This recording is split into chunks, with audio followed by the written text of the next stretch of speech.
दिल बस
Namaste, friends, and Suswagatam, and welcome to our Virat Hindustan Sangam social media channel and to our Sunday program of Words of Wisdom Gyan Ganga. And today we have a very interesting topic. The topic is, what is wokeism? Is it camouflage for Marxism? And we have Dr. Subramanian Swamy in the next 45 minutes discussing this topic.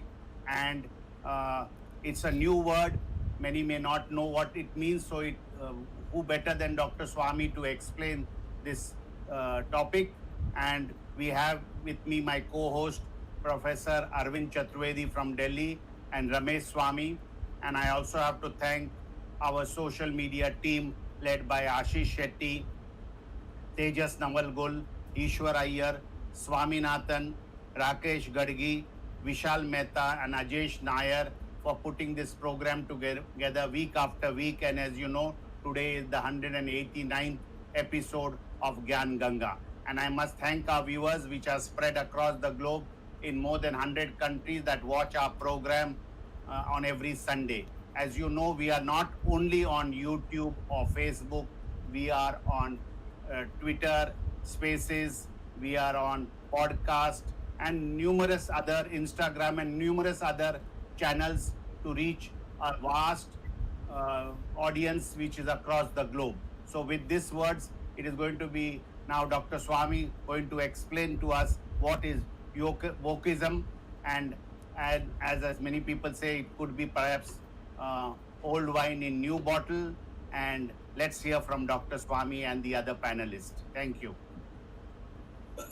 Thank you, Jagdish. I think I'm proud that Gyan Ganga has brought this topic into the screen, so to speak, for the general public to know of something which is being discussed essentially amongst intellectuals, and the attrition is also taking place within the academic community.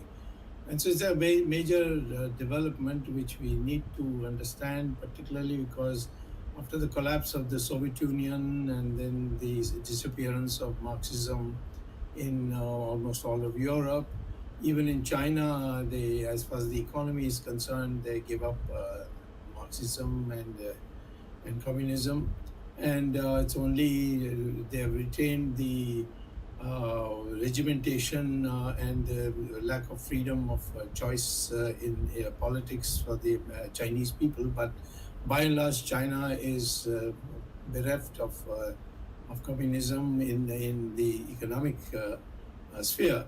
So there has been, therefore, a decision taken by some thinkers who became irrelevant after the collapse of the Soviet Union and socialist states of Europe, to find some other way to come up.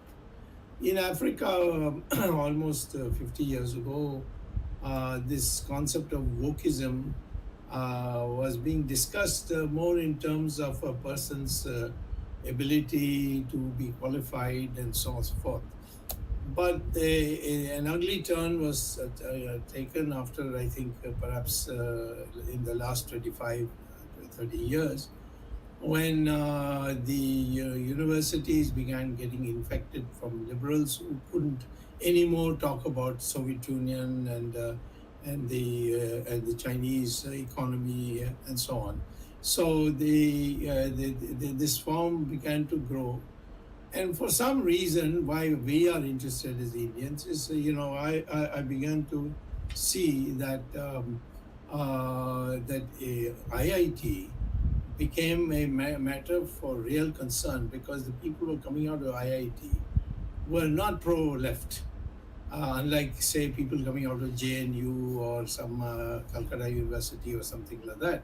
So the IITs are growing in numbers. Number of IITs were being closed, not closed, being set up, and all over in states, IITs was in big demand, and IIT people were acceptable in management schools in the United States. So IIT became a sort of an de facto, I wouldn't say de jure, but de facto anti-Marxist, because they were making profits, going for commercial enterprises, creating companies. These are things which attracted the IIT students, and with growing engineering requirements in new inventions and so on, innovations, the IITs became very popular all over the world, and they were in big demand, particularly in the United States. So the issue today that is in focus, and which I and rather Rajiv Malhotra and myself are going to address in I think in Tuesday, we are going to address in the at Hyderabad in the Central University there, both of us on this topic, and of course the person who has documented it, this wokeism thoroughly, is Rajiv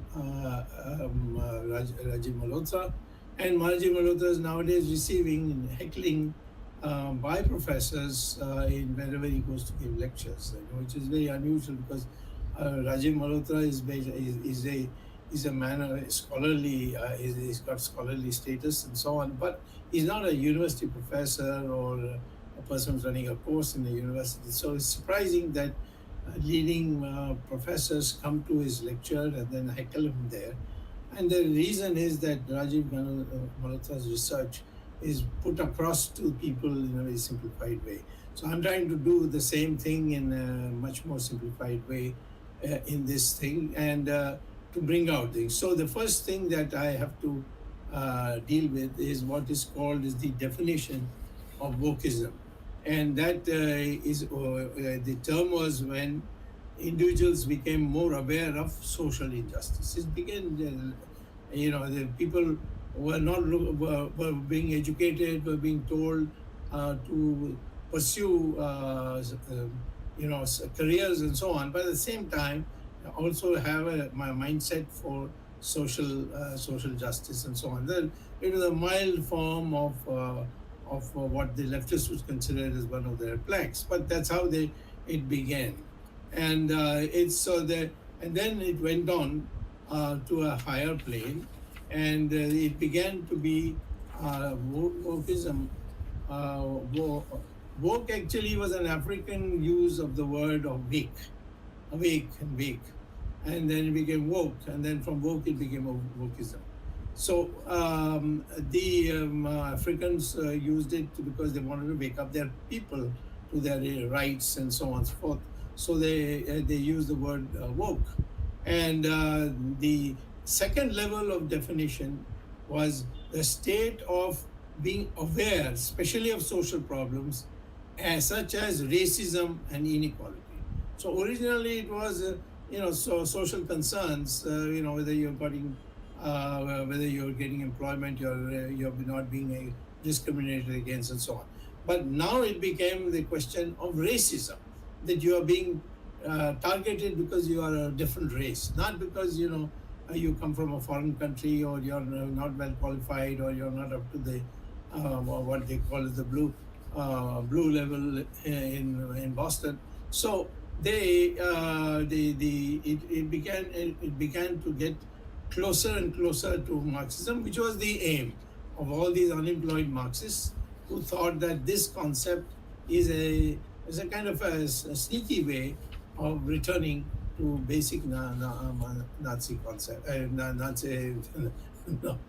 basic communist concept. But of course, communism was essentially an economic thing, haves and have-nots and so on. Here it was much more, even if you're a have-not, but if you are not a woke or you don't believe in wokeism, then you are a target. And so it was more oppression and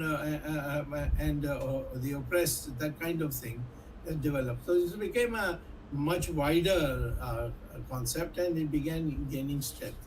Now, I would like to mention to you that this question has now become, before I decide to have discussion, I think Ramesh lives in the United States, so he must be more familiar than most Indians, because in India, it's not an issue such a big issue. But I must tell you, this Hindutva concept and this Vishwaguru idea, these are scaring these people, that this concept, they of this Indians develop in this kind of identity. It's very similar to what happened when the British were here.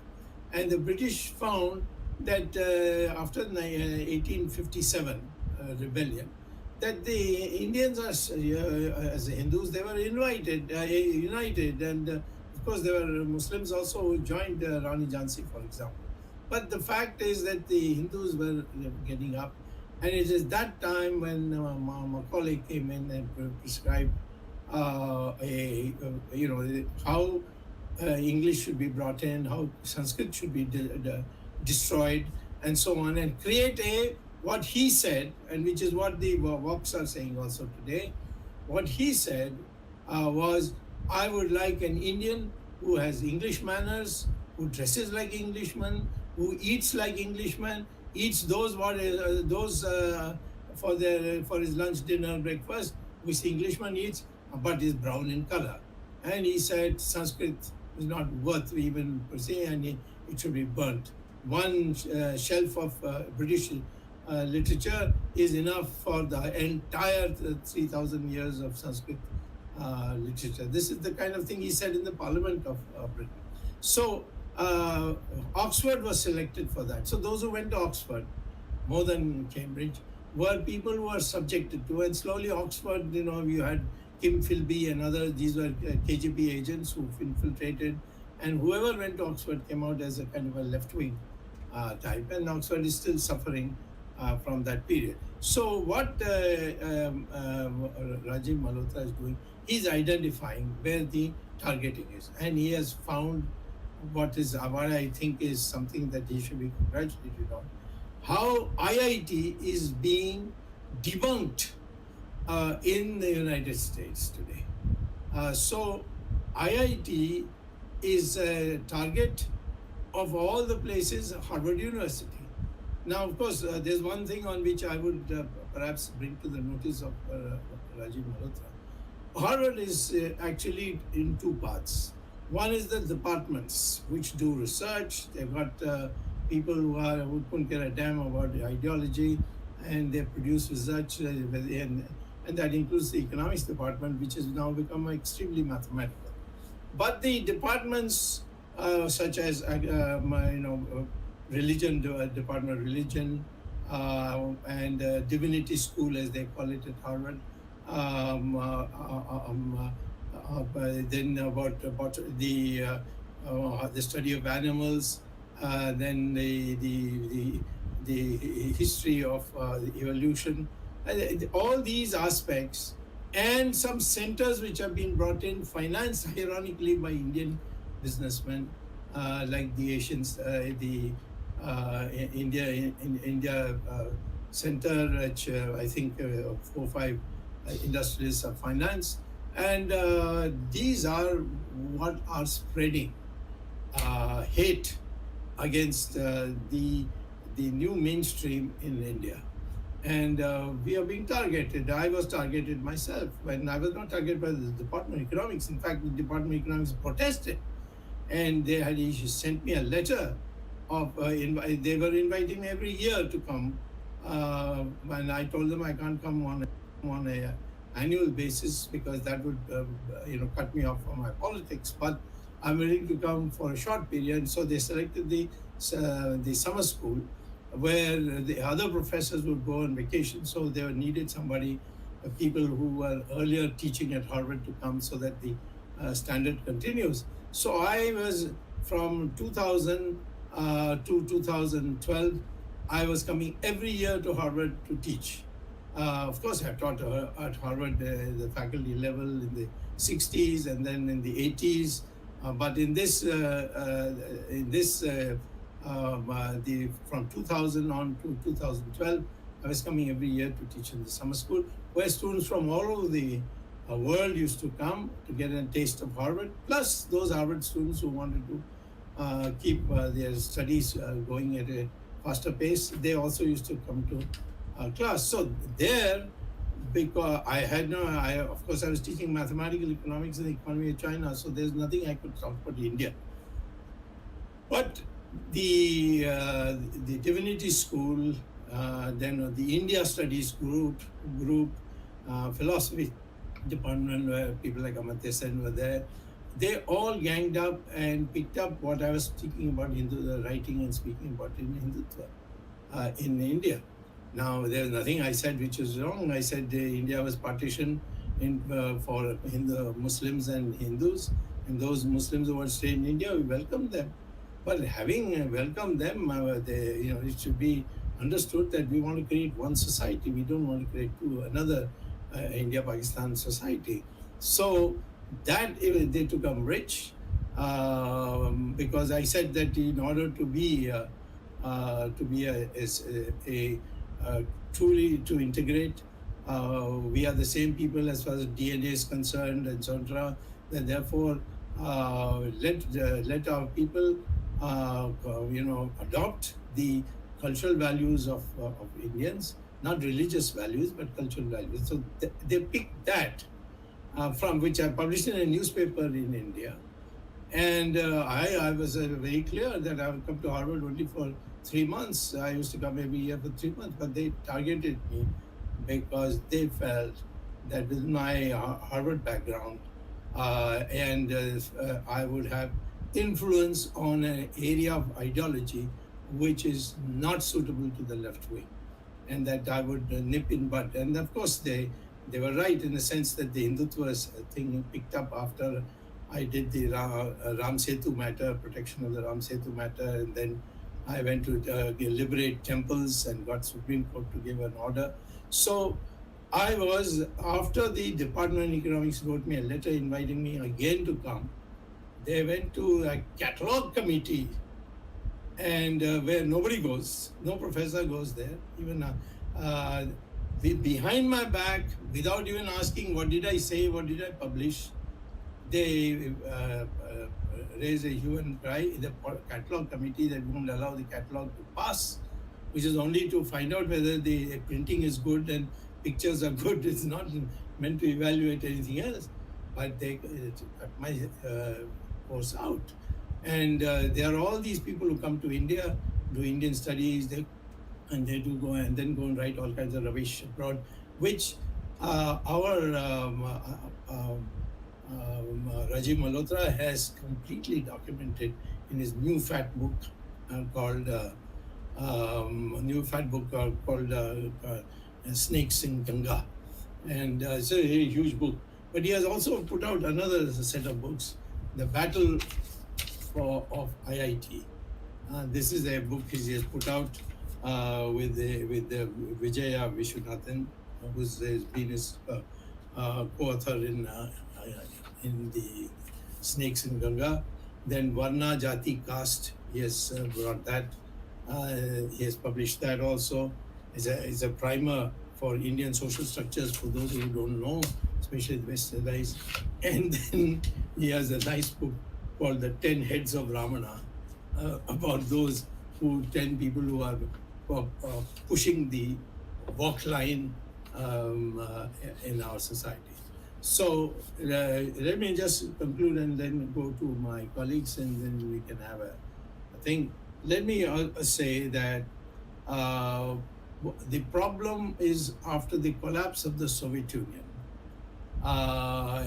and China giving up communist theology in economics and adopted the market system. The whole communist movement, which was built on the economics only, nothing else, got destructed. So this time they decided, these groups they all become dysfunctional, they decided that they will not go through economics, but they will go through the social structure. So Brahmins are a special target. I mean, there's no such thing as a Brahmin. If you read Gita says if you're Jnani, Tyagi, and Asahasi, then you're a Brahmin. And many of the American scholars of this type, they tell me that XYZ of my Indian friends, they are Brahmins. I said, they're not Brahmins. There's no such thing as born Brahmins. It's a guna, as Lord Krishna says. But they want to create this struggle between the Brahmins and non-Brahmins, and that struggle includes saying that the IIT is only for Brahmins, and the people who are coming to the United States are only Brahmins. Of course, the Brahmins are coming there. There's no discrimination in the United States against Brahmins, as long as you know the subject they want you to work on. So this caste is the distinction that they're bringing. Of course, I don't believe that caste has got nothing to do with varna. Varna is fourfold, and it is a choice of occupation that you do. If you are born in any family, if you become a scholar, a jnani, tyagi, sahasi, then you become a Brahmin. So Vishwamitra was born in a Kshatriya family, but he became Maharishi. Same thing is with so many others whom I can name. Even Valmiki was born in a Dalit family, but he became a Maharishi. So, all these distortions are being to create, because Brahmins are in a small minority, and therefore you target them and say they are taking away everything. All the Brahmins are taking over all the scholarships. All the Brahmins are taking all the admission, and so on. So that targeting and destroying the IIT has been one of their targets, and therefore that's why we have to take it seriously. Otherwise, who cares for them? They don't exist. The Hindus are 80%, and we are all over the country. And now we are much more conscious of our own identity, and it is being explained by all enlightened sadhus and sannyasis around the country. So this is not any issue for us inside, but they are creating this concept of poisoning the society, and therefore we have to deal with it. So now I would say that while the original idea was Wokeism as a theory of behavior and attitudes of people, as also being sensitive to social and political issues and injustices. So from that, it has now gone into a situation where you are targeting, as far as India is concerned, you are targeting a sector of our society which is part of our intellectual capital, so that India doesn't progress. And that is what the danger is. And therefore, it's a very big subject. I can speak for hours.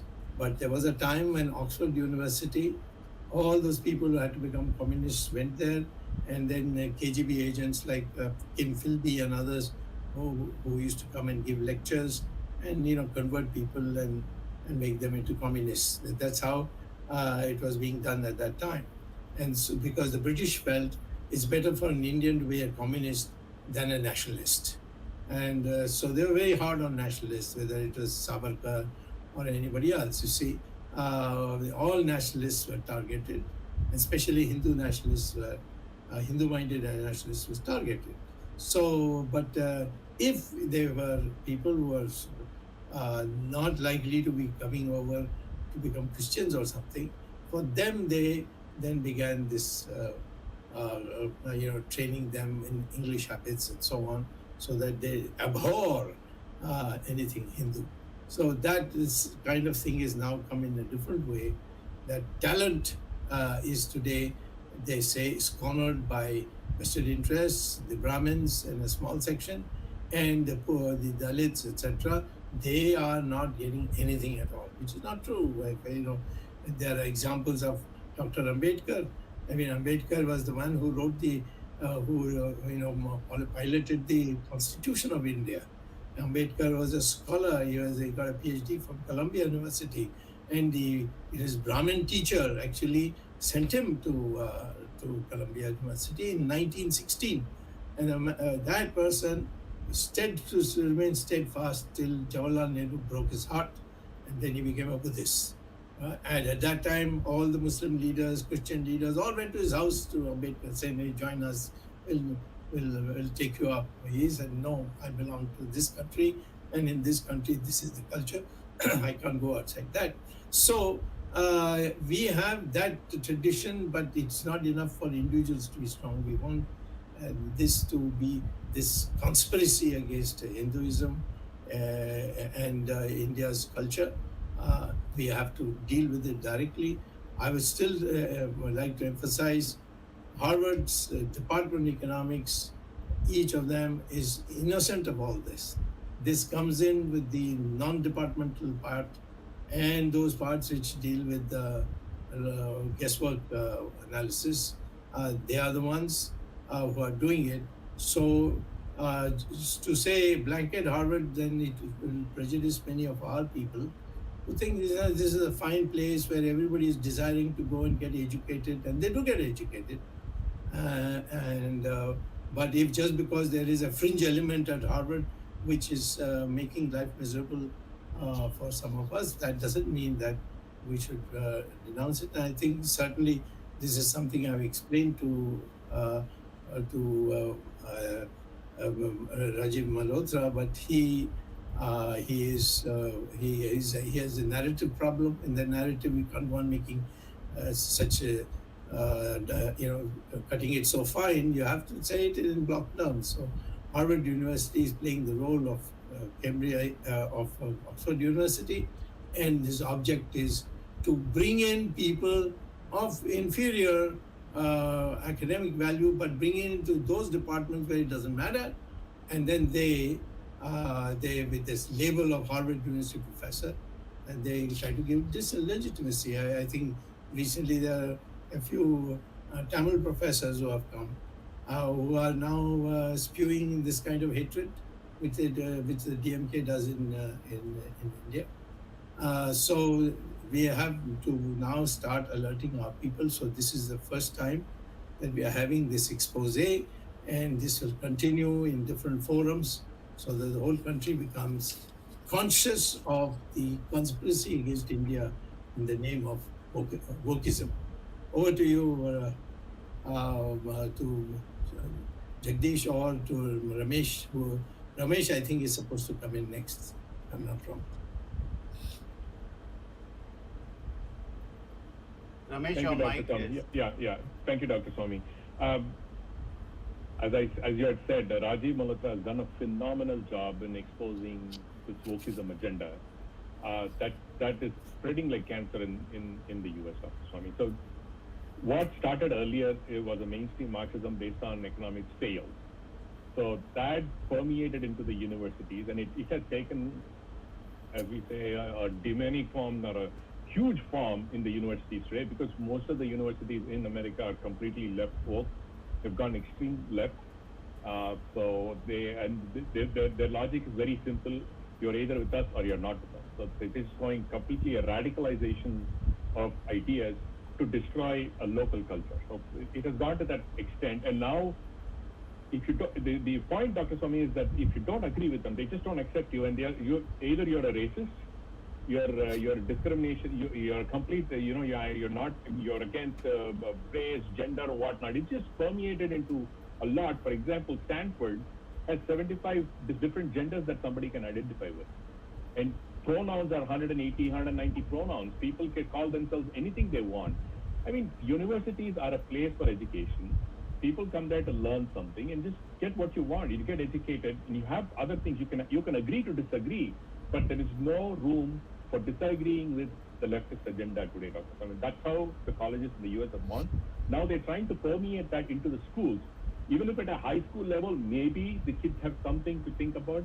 No, Dr. Swamy, at a kindergarten level, these days, teachers are telling their children at first grade, even at a kindergarten level, saying that you can choose your gender. And this is a dangerous movement that's happening in America, which is definitely, I mean, it's a matter of time before it starts spreading into India. I mean, as you rightly pointed out, the first threat that's happening is attack to institutions. They're starting off with IITs. They're starting at that level where the brightest of the Indians get in. So you kind of indoctrinate them into thinking that these things are normal. that you can do whatever you want, and then it starts spreading. Because once you do it in IIT, other colleges start to emulate, and it's basically an unstoppable train after that. I mean, it's what they failed earlier, as you said. The Muslims for 800 years ruled India, 200 years, or British 200, 300. They couldn't convert. We are still 70%, or not about Hindus. They're still not able to find out what the culture is all about. The new agenda is attack all of this, is saying that you are anti-race, or you're casteist. Ridiculously, Seattle, the city of Seattle, said caste discrimination should be eliminated. What has caste got to do with America? I really don't understand that. And now, 2 days ago, Dr. Swamy, at Toronto High School District have said caste is a very important problem in the schools. They have said that. In Canada, it is amazing that people don't even understand what caste is. And idiots up in some of these school boards come up with some kind of a ridiculous arguments like these and saying caste exists in the Western world. Caste has been abolished in India 70 years ago. They want to keep on, blowing this fire up, continuing to say that casteism exists. Now casteism exists in America. It is unbelievable, Dr. Swamy, where this wokeism agenda is moving along, because when they failed earlier on the economic side, they're now moving it on the cultural and mindset side, and they're pushing. At least if it ends in the universities to some extent. Now the corporates in America have also taken this up very sadly, because yes, the corporates need to make sure there is a equality among people you hire. There is a good strike of balance between men, women in this. Now it has gone in full wokeness mode, saying, they're taking some of these extreme measures into the corporate world as well. So some of the corporates are going crazy over this. And it is getting a serious impact on a normal people, because, for example, Dr. Swamy, I know a lot of people who have been working, they've been booted out in the past 1 year saying that they have to bring in equality. In the name of equality, they're being fired, because it's not because of performance. They're revenue generators, but they're getting fired. Purely because saying, oh no, we got to strike a balance, we need to have a... Yes, you can strike a balance, but it doesn't mean that whatever people are performing can be kicked out. You bring in as an agenda, you say, okay, we will achieve this at a certain level, right? As we move forward, we're going to get into this. No, that's it. It's a cut and paste, because today, for my marketing purposes, this is important. So I have to show outside, and some of the CEOs have gone mad over this in bringing this agenda. The basic wokeness, Dr. Swamy, is very clear. It's to destroy the social fabric of a country, and India is very vulnerable. And because time and again, communism tried to spread in India, and basically in the colleges. It failed, because people have gone off late. Every guy who's in college wants to get a good job. They want to have a good, wear good dress shirt. They want to have the best. You can't be a communist and get all of those things. So they moved over there. So economically, the Marxism has failed. Now they're bringing in this gender, all this equality and all these things back, and trying to see if we can destroy the fabric of the culture or the society. Bring in equality. There is nothing wrong about it. The most important factor is don't destroy the social fabric. Educate them and bring them up, instead of saying, if you don't agree with us, you're a racist or something like that. They want to divide again and conquer. This is the new way of them to start dividing and conquering, multiple societies across the globe. The funniest part, Dr. Swamy, the Marxism started in Russia. You go to Russia and China, you try any of your wokeism nonsense there, good luck with it. They're not going to accept it. Forget it. It's not. They're very clear. Russia and China is concerned, none of this wokeism works. Whether it exists as a subculture is a different issue. But India needs to be wary of this. America is suffering. When America goes through one phase or the other, we have gone through this thing. The Occupy Wall Street, that was a huge wave that was created, but then it died. It didn't have traction. Now the new traction is wokeism. And it's spreading like wildfire, Doctor. People are getting fed up at some point in time, because when you start teaching a 3-year-old to say you can choose to be a girl or a boy, that really crosses the line, because that's the job of the parents.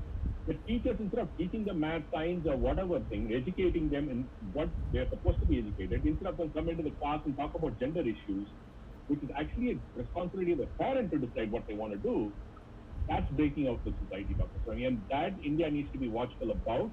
It could start spreading. It doesn't spread anywhere else. In America, it does. to some extent, the UK is also getting into that, Europe to some part. But once it gets into more conservative countries, the Middle East, India, it's not going to fly, but India is very vulnerable to this. And Rajiv Malhotra has done a phenomenal job documenting all of this. I think multiple speeches that we hear about him, and he's just exposing one hypocrisy after another of all these people. Yeah, and then see, you said you're going to have a session on Tuesday. I think all of the viewers should, if possible, attend it, because this is an invite-only event in Hyderabad. Hopefully, we'll have a video up after a few days. It is some eye-opening as what Rajiv has been doing. So, over to you, Jagdish. Dr. Swamy, many of the viewers would like to know that would this movement of Wokeism succeed in India, or at least have some roots in India, because India's ancient culture and all that. So many of the viewers like to know whether it can strike roots in India. Let Arvind first finish his presentation, then I will take this question. Yeah, thank you. What Ramesh has described, I think, and what you had earlier mentioned about the dimensions which Rajiv Malhotra in his recent books has identified, I think it is very serious. Call it wokeism, call it by any other name. These are set of people who are trying to attack the right wing, flourishing Hinduism, or flourishing Sanatan sect, because people are now realizing 20 years back or 30 years back in India, people were ashamed even to call themselves Hindu, because they were secular people were so powerful. And now once they have started asserting, Sanatan people have started asserting themselves, this group of people are trying to find newer dimensions every day. It is no more economics. When we said, is it a camouflaging for Marxism? Marxism was more regarding the economic aspect, or exploitation, or bourgeois, or oppressor, or the oppressed. But these people are trying to find out newer dimensions, even beyond Marxism. For example, what Ramesh had described, in India, for last 15-20 years, this LGBTQ community, they have been, trying to assert themselves and coming out openly, and they want to be recognized. Of course, the Supreme Court had removed 177 and all that, and maybe the legal system in India has also been supporting without knowing the dangers of this. But I think the dangers are very serious, and there is a challenge to the right-wing Sanatan people attacking Hinduism, because they have asserted and they have flourished and they have succeeded. And therefore, whether it is Harvard you're talking about, whether other universities in US, for example, even this concept of Dalit, of course, Dalit is an economic concept. It actually comes from Marxism. But the way they are trying to divide Hindu community by saying, what is this Bhim concept? Bhim concept, the Jai Bhim, they are opposing to Jai Shri Ram, and basically idea is that Dalit are not part of Hindus. And there are certain people, a huge group on Twitter and social media, which they call themselves the Mool Nivasi. They call themselves the Mool Nivasi, and this Mool Nivasi means these upper caste people are attackers, and Arya Dravidian theory. So this is actually a whole concept, and it is they're not isolated. There are different groups which are attacking Hinduism from different corners and now consolidating themselves. Therefore, the danger should be identified and challenged. Well, I think Jagdish wanted to know whether this is a spreading thing in India or not. Isn't that? Yes. Yeah. But see, I have seen politics now from 1970. And that makes it 53 years. And I've been 6 times member of parliament, been twice minister. So I've seen a variety at a variety of levels. This society of ours, which is predominantly Hindu society, is still 80%, is something which all predictions have gone awry. I remember that during the emergency, people used to say that this democracy is, only these Western educated and, these English educated Indians know about democracy. We have a tradition of Rajas, Maharajas, this blah blah and all that. And so Indira Gandhi has now become a kind of a Maharani. And so there will never be a democracy again. And when the elections were held, they said, what, poor people know, they want something to eat, and so on and so forth. And they are definitely going to vote for. Some educated people may vote for Janata Party, and so on. But in the truth, what we found is that these poor people of Uttar Pradesh, Bihar, Rajasthan, Punjab, Haryana, all these northern states, they voted bulk against Indira Gandhi. And the educated South India, Andhra, the undivided Andhra, then the Tamil Nadu, Karnataka, Kerala, they voted in overwhelming majority for Congress Party, that is Indira Gandhi's Congress Party. How do you explain that? You see, Kerala has almost 90% education. Tamil Nadu has got 83-84% education. All these are highly educated people. The most uneducated part of India voted for democracy, and the most educated part voted for dictatorship. So there is something about India's culture which those who have not become anglicized, they value, they think. That's why so many of these celebrations we have, people do it. No government is giving them agenda that this day and day you will celebrate this and that, you will celebrate that. It's they spontaneously people go to in these huge numbers to give a dip in Ganga. No government is making any arrangements for that, except perhaps law and order, but there's no need. In almost all the Kumbh Melas, there's been hardly any violence at all. Huge, crores and crores of people. So I am not worried about the wokeism succeeding in India. But we have to teach them a lesson.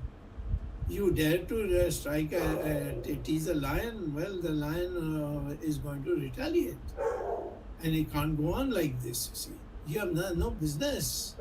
Who are you to tell us whether the IIT is good or bad? Don't take our students. The entire business community in the United States is looking forward now to you. You see, the Americans have nominated Sardaji as a World Bank president. And there are so many Indians now coming in various places. Now, these people who are, troublemakers, who don't want American society to be, an integrated society, they are the ones who are creating all this. So I think what I am trying to put across is, let us be ready for this. We are going to win. Of that there is no doubt. And India is going to prosper. India is going to come up. We as being democracies, we can criticize each other. That's all right. But the fact is that democracy has survived the most vile attack which took place during the emergency. We have survived wars. We have survived invasions, and we survived brutal rules of 500 years, which the Islamic forces did, and we survived all that. And you're still in this, your past, your glories of the past are all being remembered and practiced. So that I am not worried about that angle. I'm only worried. I'm only of the view that we are in a position to smack them out of, and send them into orbit around the earth. These people who are thinking that they can subvert our country, and in the name of wokeism. As far as the poor are concerned, we have provided for them in the constitution. There are people who have risen despite all the obstacles placed. Ambedkar was the person who moved and prepared our constitution, and we have had people who are become presidents of India who come from the poorest part of India. So I mean, we are doing this in a slow by slow way. There is a country which has remained integrated. All our neighbors are broken into pieces, but we have not broken into pieces, except what the British got done and went away. After that, we have not broken up. Everybody said India will break into 20 countries. I remember President Nixon coming to India and then saying that India deserves to be broken to 20 countries, but he didn't come as a president. He was president candidate. He came here and he announced that Winston Churchill said we won't last for 2 years, and so, but we have overthrown. We are the only country which has overthrown every invader. We have not been assimilated by any invader. No, our religion could not be changed by any invader. So these a few people hanging out in Harvard or anywhere else, they are not going to make much difference. But at the same time, we can't be complacent. And that is why this program was held today. Yeah, but Dr. Swamy, we must also identify, for example, you took one example of Harvard University opposing your article written in one magazine, newspaper called DNA on terrorism. There are universities in India which are also becoming centers. I mean, call them Vokri or call them by any other name. I would say they are left liberals. In social media, the term used is LELI, Lely or Lele or whatever, basically for left liberals. And these are the people, as I said, religion is their target, but they are not only targeting religion. So they are identifying anything around religion, whether it is casteism or whether it is the methods of worshipping or so many different things which affect the social structure and social practices, and therefore they need to be challenged, and the people against such elements must consolidate themselves and oppose them and take them head on. Arvindji, one thing I disagree with you, it's just not religion generically. Hindus, Sanatana Dharma, they will not dare attack Islam, they will not dare attack Christianity and try to bring in wokeism within those two religions. Impossible. Maybe in America, Christianity is the easy take, but forget it. It's not going to happen in India. Globally, Islam can never be infiltrated because they are very staunch in their beliefs. What is missing in what we are not strong, we don't stick together. You should appreciate people who follow Islam in this way because they will not tolerate all these things coming into their religion. Don't bring my religion into all your wokeism. It doesn't work there. But the easiest targets are the so-called Christians in America or the West that are slowly giving away values because Christianity is dying by the droves in America, literally dying by the droves. And slowly they're trying to bring this, if we can do this to Christianity, let's start doing it to the only other religion that's bothering us is Hinduism. So that is the target. That's why I said India should be aware. India should be woke about wokeism. That's important because let us take a one-upmanship of this wokeism that is coming into India. Be aware because unfortunately in America, I think a lot of times, even Sri has told this multiple times, the family fabric is very, very weak, unfortunately. Some pockets are very good, but in general, it is very bad. So unfortunately, that is why in India, we should not allow this to happen because the families are giving away their responsibility to somebody else to teach them about their culture, which is where all this indoctrination comes into play. Yeah. And it is spreading, and the biggest impact are Indian Hindus. Dr. Swamy, I'll give you one more example. I'm talking about Indians in information technology. Men are considered as white. Absolutely, I'm telling you, in this gender neutralization and all this, where there is no discrimination, Indian men, Asian men, I'd rather rephrase it, Asian men are considered white. So you are as likely to lose your job as a white person. There's no difference. They don't see a difference. Then comes after that, so they are driving towards other people of color, women of any color, even whites of, but even in women of color, white is a level lower. But then that's where this is going, unfortunately, in corporate America, saying that I have faced this myself. I don't want to disclose it on this channel yet, but I will share with you later. I have personally faced this, saying that you are an Asian male, even though I am a minority, as per the American laws, we will not give you projects or we will not work with you because you are an Asian. That's the status of America today. So India has to be aware, because this program, being whether it's happening in America is one part, Dr. Swamy, we should make sure that this doesn't permeate or allowed to permeate in India. Dr. Swamy, I have only one question. I think I read yesterday or today that the Indian government is filing an affidavit in the Supreme Court about same-sex marriage. I don't understand. Is this something that has the court asked the government to respond, or is this some involuntary push by the government?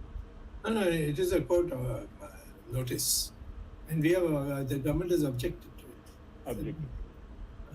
Because things like this, Dr. Swamy, and my guess is a lot of people have been saying on Twitter, saying that irrespective of whatever the government says, the current disposition is that it's not going to work for the government, for whatever be the case.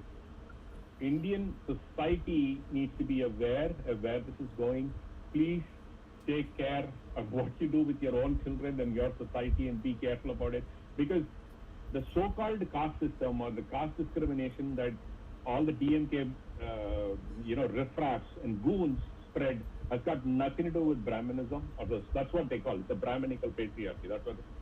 There are only 2% or less than 2% of Brahmins in Tamil Nadu.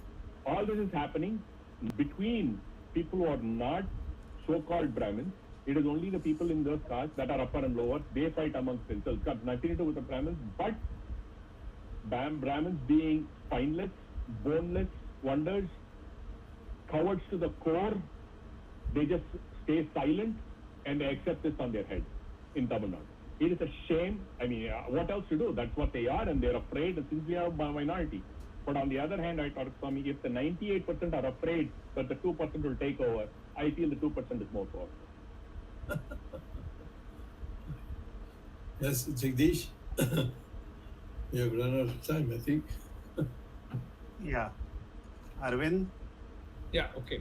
I think this subject is little broader, and it cannot really, we cannot confine itself in 1 hour program. But I think the 14th March, Dr. Swamy is going to be in Hyderabad, which is also one of the center of Wokeism, Dr. Swamy, and Central University of Hyderabad. I mean, this is where it originated from. And in India, I think Ramesh had pointed out, some other viewers have also pointed out, these people are targeting our young elements, that is, people in the universities. I did not name any university. I mean, Hyderabad was just an incident because you are going there, but there are many other universities, even in North India, where the GNU kind of the infectious elements are coming and using this concept. And therefore, as I said earlier, that people like you, Rajiv Malhotra, and similar-minded people should take up this challenge and fight them head-on. And it is time, because they should not be allowed to spread like this. And government of India, maybe they're not challenged directly, so they're not affected, and therefore they're not taking any measures.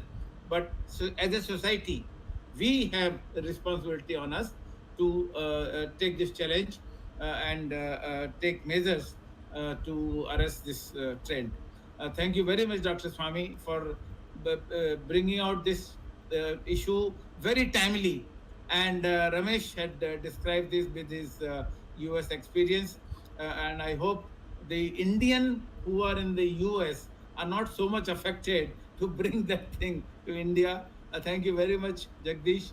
Our technical team led by Ashish Shetty, Swaminathan, Vishal Mehta, Gadgi Rakesh, Ishwar Iyer, Tejas Navalgul, and Najesh Nair. Uh, we will be meeting again next Sunday at 8 p.m. Indian Standard Time with a new program with Dr. Subramanian Swamy and an intellectual debate which many other channels do not provide. And therefore, as Jagdish had said in the beginning, our support base, our viewers are increasing in numbers in more than 110 countries actually, and they are supporting us. Thank you very much, viewers, for supporting us. Next Sunday, 8 p.m., another topic with Dr. Subramanian Swamy. Till then, Namaskar, Jai Hind. Jai Hind.